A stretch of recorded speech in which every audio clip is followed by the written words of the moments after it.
புள்ள கெட்டவனாக இருந்தா 100% தாய் மீதுதான் பொறுப்பு. புள்ள கெட்டவனாக இருந்தா 100% தந்தை தான் பொறுப்பு.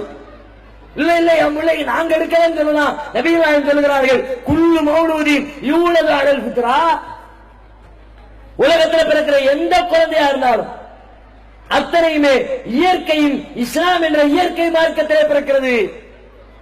நல்லதை ஏற்றுக்கொள்கிற விதத்திலே பிறக்கிறது, நல்லதை செயல்படுத்துகிற விதத்திலே பிறக்கிறது.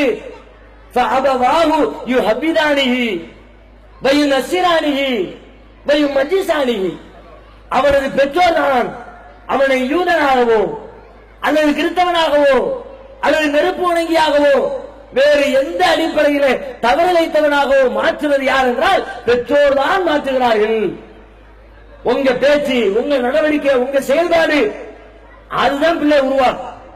நீங்க என்னத்தான் ஸ்கூல்ல கொண்டு விடுங்க, பெரிய பல்கலைக்கழகத்தில் படிக்க வைங்க, கோச்சிங் கிளாஸ் அனுப்புங்க, என்னத்தை அனுப்பினாலும் நாகரிகம், பண்பாடு, ஒழுக்கம் என்பது குடும்பத்தில இருந்து தான் உருவாகும்.